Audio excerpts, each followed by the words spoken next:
அனைவருக்குமே கடலிலே விளையாடுவதும் அதிலே பொழுதை கழிப்பதும் மிகவும் பிடித்தமானது. கடலுணவுகள் என்றால் நாக்கிலே எச்சிலூறும். கடலில் தொழில் செய்வதும் போர்க்களத்திற்கு போவது என்பதும் ஒன்று என்பர்.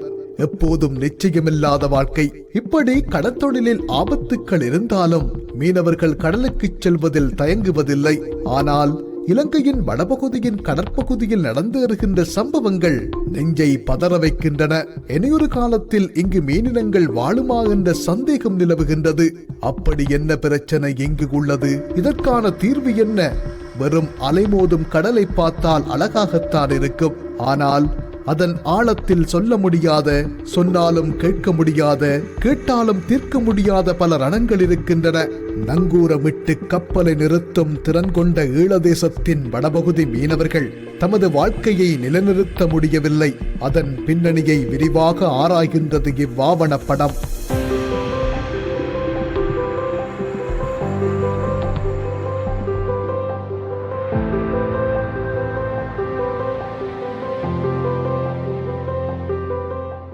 இந்தியன் ரோலர் முதல் இந்த வன்சேல் நேரம் தான் இங்கே சேர்ந்துச்சு. வன்சேல் நேரம் தான் இங்கே நாங்கள் தொழில் செய்யாத நேரங்களில் இங்கே தொழில் செய்தாங்க. இப்படியே தொழில் செய்து கடைசியாக எங்களுக்கு மீன் இனமே இல்லாமல் போயிட்டு. மற்ற டிராக்டர் வயலுக்குள்ளே என்ன மாதிரி உழுகுதோ அதே மாதிரி தான் கடலில் மடியை போட்டு அந்த இழுத்து தாவரங்கள் இதுகளையெல்லாம் அழிக்கப்பட்டு அந்த மீனினங்கள் உற்பத்தி செய்கிற இனப்பெருக்கம் செய்கிற இது எல்லாத்தையும் அழித்து மீனினங்கள் இல்லாத அளவுக்கு இங்கே வந்துட்டுது. அது ஒரு வரையில் ஒரு 50-100 ஒரு இதாக தான் வரும். இங்கே கடல் படையில் பிடிக்கிறதுன்னு சொன்னால் ஒரு 2-3 தான் பிடிப்பாங்க, 5 பிடிப்பாங்க, மிச்சமெல்லாம் போயிடும். அப்போ நாங்கள் சொல்லி எங்களோட வலைகள் எல்லாம் மறந்து எங்களோட தொழில்கள் எல்லாம் நாசமாக போயிட்டான்னு சொல்லி இந்தியாவுக்கு போய் இந்தியாவில் கூட பேச்சுவார்த்தை செய்து ஒன்றும் முடியலை. ஆனால் 2 பேரும் ஒரே இனத்தை சேர்ந்த நாங்கள். அவர்களும் தமிழர், நாங்களும் தமிழர். இதால் 2 பேரும் மோத வேண்டிய காலங்களாக இருக்குது. இதால் பெரும் பிரச்சனையாக இருக்குது. தமிழ்நாட்டு அரசாங்கமும் இதை பற்றி சிந்திக்க வேணும். இவர்கள் ஏன் எல்லாம் மீறி வராங்க, இந்த ரோலர் தொழிலை நிப்பாட்ட வேணும் என்ற இது அங்கத்தை இது அரசாங்கம் முடிவெடுக்கும். இது எத்தனையோ பேர் எல்லாம் பெரிய அரசியல்வாதம் எல்லாம் கழிச்சு இன்னும் ஒன்றும் முடிக்கலை. அவைகள் இங்கே பார்த்து இது நிலைமையை பார்க்கணும். எப்படி நாங்கள் வாழ்கிறோம், எங்களுக்கு மீன் இனம் இல்லை, எல்லாம் அழிஞ்சிடுச்சு. நாங்கள் உயர போக முடியாத நிலையில் இருக்குது. ரோலர் பயத்தால் இல்லாட்டா உயர போய் நாங்கள் உயர்ந்த கடல்களெல்லாம் மீன் பிடிச்சோம். இப்போ அப்படி போக முடியாது, வலையெல்லாம் அறுத்து போடுவாங்க. இந்தியாவிற்கும் இலங்கைக்கும் இடையில் அமைந்துள்ள பாக்கு நீரிணை பகுதியானது ஒப்பீட்டளவில் உயரிய கடல் வளத்தினை தன்னகத்தே கொண்டுள்ளது. இங்கு காணப்படுகின்ற சூரிய ஒளி உட்புகக்கூடிய அதிக ஆழமற்ற கண்டத்திட்டுக்களையும் முருகைக்கற்பாறைகளையும் மணற்திட்டுக்களையும் கொண்ட சமுத்திர சூழலும் நீரோட்டங்களின் காரணமாக கொண்டு சேர்க்கப்படுகின்ற பிளாண்டன் உணவுப் பொருட்களும் இங்குள்ள மீன்வளத்தின் செறிவினை அதிகரிக்கின்றன. இந்திய மீன்பிடி படகால எங்கண்ட கணவர்மான் தொழிலுக்கு போய் முழு தொழில்களையும் வெட்டி சில வெளியேற்றி கொண்டு போடுவாங்க. அது பிறகு இவன் சும்மா விலையை தேடி போட்டு வந்தால் அடுத்த நாள் போனால் எல்லாம் துண்டாக தான் நாங்கள் கடலில் இருக்கும். இந்த அதுகளை அழியந்துட்டு அடுத்த தரம் கடன் பட்டு தான் பிறகு தொழில் எடுத்து செய்கிறது. 2 காலம் மேலான நிலைமையிலையும் நான் கடத்தொழிலாம் செய்து கொண்டிருக்கிறேன். இப்போதைய பொறுத்தவரையில் கடத்தொழில் செய்ய இயலாத ஒரு சூழ்நிலை ஒன்று இருக்குது. என்னென்றால் இந்த இந்தியன் ரோலரால் நான் என்னை பொறுத்தவரையில் நான் சரியான முறையில் பாதிக்கப்பட்டேன். நான் அதை விட எங்களை சமூகம், மீனவ சமூகம் சரியான முறையில் பாதிக்கப்பட்டு கொண்டிருக்கணும். நான் எனது விலை 3 இன்ச்சு விலையும் ஒரு 12-13 விலைக்கிட்ட நான் இந்தியன் ரோலராலே அப்படியே நாங்கள் விலையை படுத்து போட்டு நீக்கி அப்படியே வெட்டி அப்படியே இழுத்து கொண்டு போட்டினோம் மடியோட. அப்படியான நிலைமையில் தான் நாங்கள் தொழில் செய்து கொண்டு வரோம். இந்த இந்தியன் ரோலரால் எங்களால் தொழிலே செய்ய இல்லாத ஒரு நிலைமையாக இருக்குது. அது மெனி மாரிக்கடல் மாறி என்று சொல்லி சொன்னால் ரால் சீசனுக்கெல்லாம் இந்தியன் ரோலர் முல்லைத்தீவு கடலில் இந்தியன் ரோலர் வந்தான்னு சொல்லி சொன்னால் முழுக்க வாரி எல்லாத்தையும் அள்ளி கொண்டு போடுவான். நாங்கள் போனால் அங்கே 15-16 ரோலர் வச்சு இழுத்து கொண்டு நிற்பாங்க. நாங்கள் கொண்டு விலையப்படுத்தா அதில் 1 கிலோ 1/2 கிலோ இறால் தான் படும். அது எங்களில் 1 கிலோ 1/2 கிலோ இறால் பட்டு எங்களில் எண்ணெய் காசுக்கோ இல்லாட்டி இதுக்கோ எதுக்குமே வராது. அதால் இந்த இந்தியன் ரோலரால் சரியான சிரமப்படுறோம். மன்னார் தீவுக்குள்ளே அல்லது மன்னார் மாவட்டத்துக்குள்ளே நாங்கள் பார்த்துக்கொண்டால் இந்த இந்திய மீனவர்களின் வருகை நாங்கள் எடுத்துக்கொண்டால் நிச்சயமாக இந்திய மீனவர்களின் ஒரு பொய்யான தகவல்கள் அல்லது பொய்யான கருத்து பரிமாற்றத்தின் காரணமாக இதுவரை அவர்கள் இந்த கடற்பரப்பை தங்களுக்கு சாதகமாக பயன்படுத்தி கொண்டிருக்கின்றார்கள். குறிப்பாக இந்த கச்சதீவு தங்களுக்குரியது, கச்சதீவு அண்டிபித்தான் நாங்கள் மீன்பிடிக்கின்றோம், கச்சதீவில் தொழில் செய்யும் போது தான் இலங்கை கடற்படை கைது செய்கின்றது என்று அவர்கள் தொடர்ச்சியாக வலியுறுத்தி வருகின்றார்கள். இதை நாங்கள் ஆதாரபூர்வமாக நிறைய தடவை அது பொய் என்பதை நிரூபித்தாலும் நேற்று வரை அவர்களின் வருகை இந்த கடலிலே காணப்படுகின்றது. எவ்வாறு தான் அவர்கள் அங்கிருக்கின்ற அரசியல் பிரமுகர்கள் ஒவ்வொரு காலத்துக்கு காலம் அல்லது தற்போது புதிதாக உள்ளே அரசியலுக்குள் வர இருக்கின்றவர்கள் கூட இந்த கச்சதீவை மையப்படுத்தி தங்களது அரசியலை விரிவாக்கம் செய்து வருகின்றார்கள். தங்களது தேர்தலுக்காகவும் தங்களது வாக்குகளை பெற்றுக்கொள்வதற்காகவும் அங்கிருக்கின்ற மீனவர்களை உண்மையிலே அவர்கள் அந்த மீனவர்களை பயன்படுத்தி அவர்களுக்கான நிறையவே விஷயங்கள் இருக்கின்ற நிறைய திட்டங்களை வகுத்து கொடுக்காமல் இந்த கச்சதீவை மாத்திரம் காரணம் காட்டி அந்த கச்சதீவை மீளப்பெறுவோம் அல்லது கச்சதீவை எங்களுக்குரிய என்ற அந்த மாயை சொல்லை அவர்களுக்கு ஊட்டி அவர்களின் வாழ்வாரத்தை அளித்து வருகின்றார்கள். இன்று வரை இங்கு கைது செய்யப்பட்ட இந்த ஆண்டில் கூட 300க்கும் மேற்பட்ட மீனவர்கள், இந்திய மீனவர்கள் கைது செய்யப்பட்டு சிலர் விடுவிக்கப்பட்டிருக்கின்றார்கள், சிலர் தண்டனை பெற்று வருகின்றார்கள். பெருந்தொகையான பணங்கள் அரசு தண்டமாக விதிக்கின்றது. இதையும் தாண்டி அந்த மீனவர்கள் இங்கு வருகிறார்கள் என்றால் ஒரு பெரிய கேள்வி இருக்கின்றது. அவங்க இந்தியன் ரோலர்ட்ட வருகையால் அவங்க வந்து எங்களோட கடல் வளத்தை அழித்து கொண்டு போகிறபடியே எங்களோட கரையில் இருக்கிற மீனவருக்கு தொழில் இல்லை. அவங்க நாளாந்தம் தொழிலுக்கு போய் திரும்பி வரைக்க வெறும் வலையோடு வராங்க. அதையே நம்பி இருக்கிற எங்களோட மீனவ பெண்கள் குடும்ப கஷ்டத்தில் வறுமையில் பிள்ளைகளை வளர்க்குறதுக்கு சரியாக போராடி கொண்டிருக்கிறாங்க. அவங்க இந்த மீனவ தொழிலை மட்டுமே நம்பி வாழ்வாதாரமாக இருக்கிறவங்க. காரணம் என்னென்று கேட்டால் அவங்க எமது கடலை அண்டி உள்ள மக்கள் போய் பிடிக்கல இந்தியன் ரோலர் வரையக்கில் எங்களோட மீனவருக்கு தொழில் இல்லாமல் போகுது, வளங்கள் அளிக்கப்படுது அங்கே. அப்போ இதையே நம்பி அவங்க கடலுக்கு போய் வரவங்களை எதிர்பார்த்து நிற்கிறபடியாக வெறும் பலியோட வரைக்க அவங்க வாழ்வாதாரம் பாதிக்கப்படைக்க பிள்ளைகளை வளர்க்க இல்லாமல் இருக்குது. பாடசாலை செல்கிற மாணவர் சரி பின்தள்ளப்படுறாங்க. அவங்க இந்த தொழிலை விட்டு வேறு இடங்களுக்கு போகிறாங்க. இதை நம்பியே இருக்கிறபடியாக இந்த முழுதாக நான் சொல்கிற விடயம் என்னென்னு கேட்டால் இந்த இந்தியன் ரோலர்ன்றது ஒன்றை இல்லாமல் பண்ணணும். எமது வளத்தை அளிக்கிறபடியாக இந்தியன் ரோலரை முழுதாக தடை செய்யணும். நாங்களும் எத்தனையோ அழுத்த செயற்பாடுகள், ஆர்ப்பாட்டங்கள், மகஜர்கள் கொடுத்தும் இன்று வரைக்கும் அரசிட்ட இருந்து எந்த ஒரு தீர்க்கமான முடிவும் எங்களுக்கு கிடைக்கல, இந்த மக்களுக்கு கிடைக்கல. இந்த மாத இறுதிக்குள் அங்கே இந்தியன் ரோலர்கள் வருகை வந்துவிடும். எமது மக்கள் தொழில் செய்யாத நிலைமை ஏற்பட்டு கடல் கொந்தளிப்பு, கடல் அடி என்று நியூஸ்களூடாக அறிவிக்கப்பட்ட பிற்பாடு எமது தொழில்கள் கடலுக்கு போகாத நிலையில் இந்தியன் ரோலர்கள் எங்களுக்கு தெரியத்தக்கனே கரையிலே வந்து அந்த இழுவை மடியை பாவித்து அங்குள்ள இறால் வளங்களை முழுதாக அள்ளி செல்கின்றார்கள். அதை கொண்டு போய் தங்களுடைய ஃபேஸ்புக் தளத்திலே வெளியிடுகிறார்கள். அதை நாங்கள் பல தடவைகள் நாங்கள் அரசாங்கத்திடம் முறையிட்டோ உதவித நடவடிக்கையும் எடுக்கவில்லை. எங்களுடைய வலைகள் முழுதாக வெட்டி அழித்து கொண்டு போகிறார்கள். கரையை வந்து நாங்கள் பார்க்கும்போது சொன்னாலும் அதை கண்டும் காணாத மாதிரி விட்டு கொண்டிருக்கிறார்கள். அந்த வகையில் இந்தியன் ரோலரால் பெருமளவும் நாங்கள் பாதிக்கப்பட்டிருக்கிறோம். இந்த மாதம் இப்போ வந்திருப்பார்கள், கூடிய அளவு வந்திருப்பார். இப்போ நாங்கள் கடலுக்கு செல்ல இல்லாத நிலைமையில் இருக்கிறோம். கடல் அடித்து கொண்டிருக்கிறது. நான் முல்லைத்தீவை பொறுத்த மட்டில் வார மாதம் எங்களுடைய இறால் சீசன்.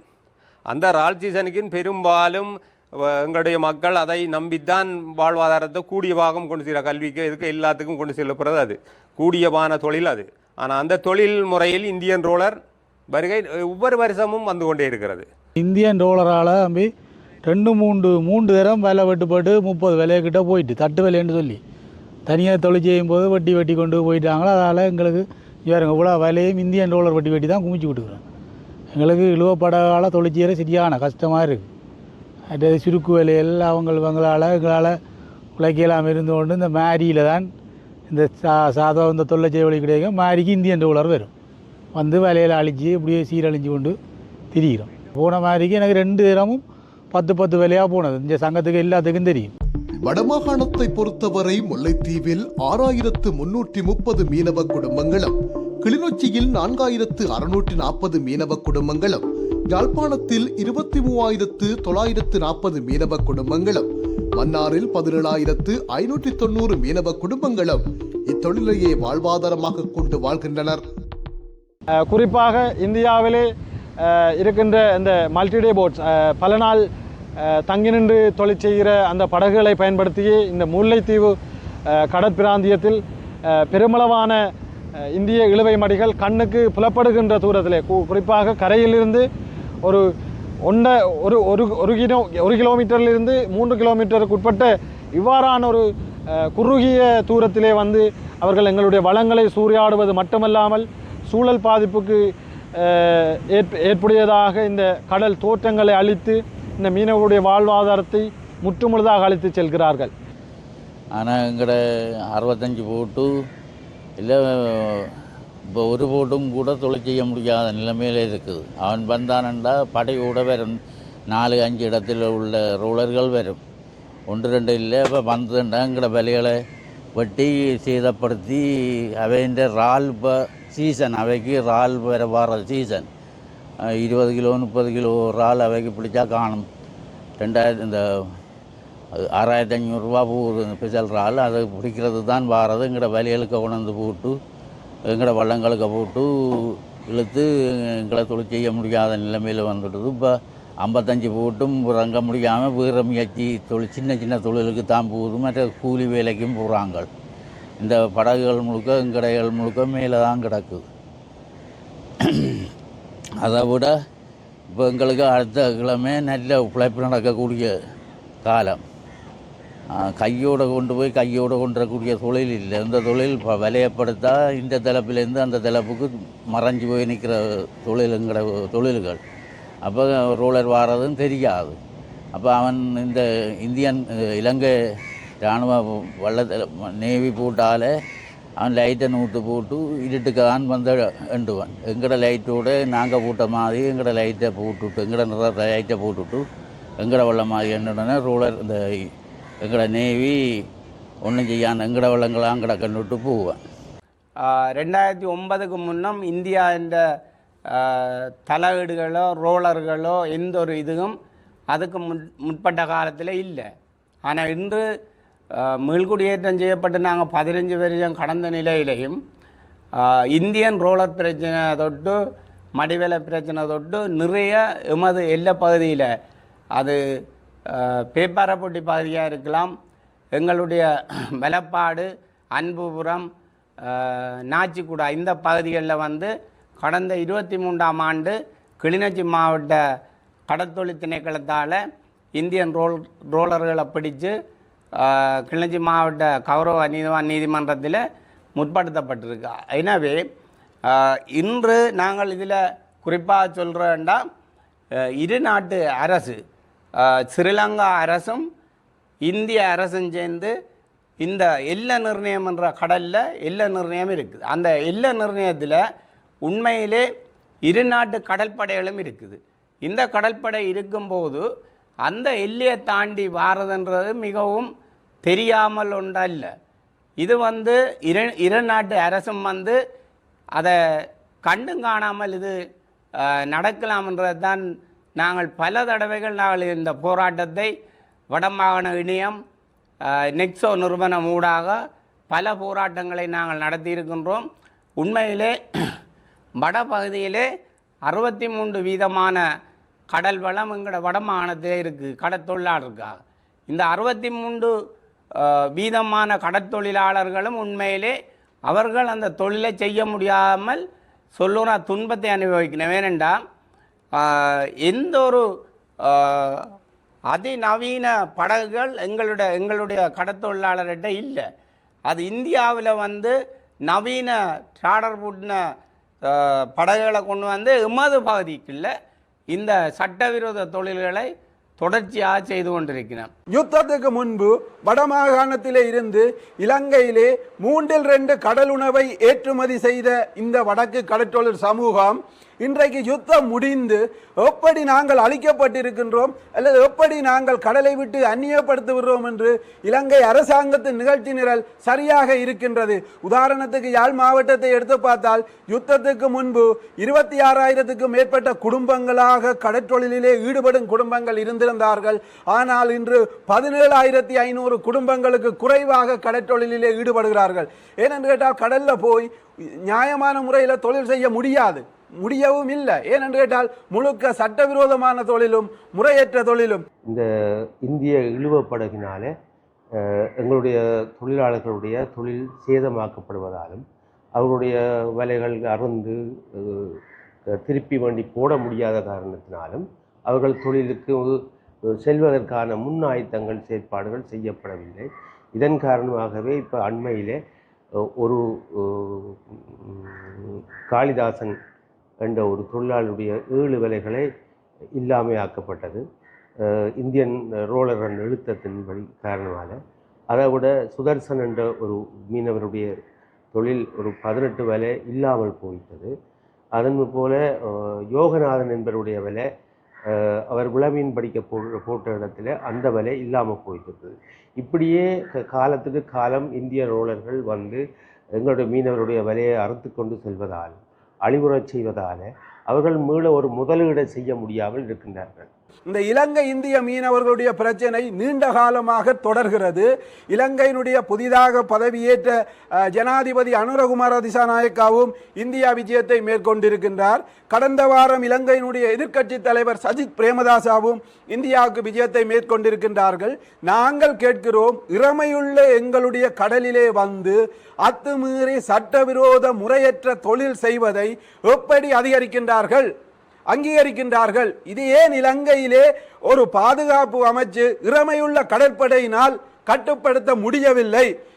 எங்களுடைய வளம் இல்லை என்று சொல்வதற்கு அப்பால் இன்று நவீன யுகத்திலே இது ஒரு வேறு நாட்டுக்காரர் எங்களுடைய கடலுக்குள் நுழைந்தால் இலங்கை கடற்படை அனுமதிக்குமா?